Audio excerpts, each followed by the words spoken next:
Nais matiyak ng ilang senador na may sapat na tulong at pangunahing pangangailangan ng mga nasalanta ng Bagyong Tino.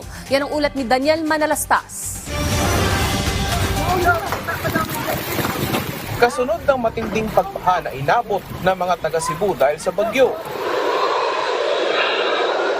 Pinasisiguro ng ilang senador ang stable na presyo ng pangunahing pangangailangan ng mga nasalanta. Para kay Senator Chizzy Escudero, napakabigat ng pinsala sa mga tahanan at negosyo para sa mga nasalanta dahil sa matinding pagbaha.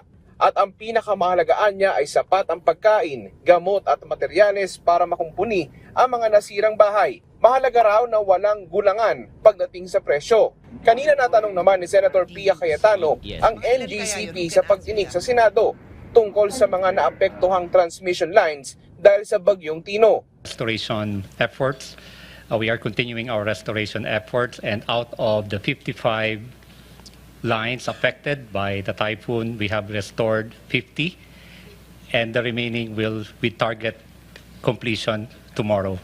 Ito pong remaining 5, these are mostly, 4 of which are 69 kV lines.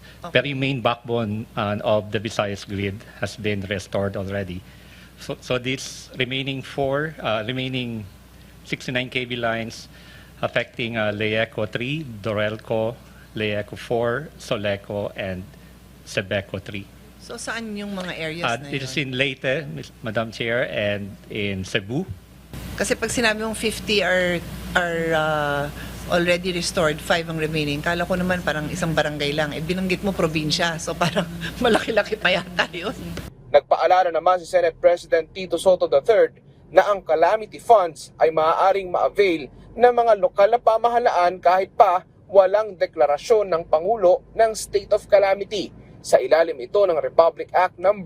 8185 na si Soto rin ang mayakda. Ang local council anya ay maaaring magdeklara sa kanilang lugar kung kinakailangan.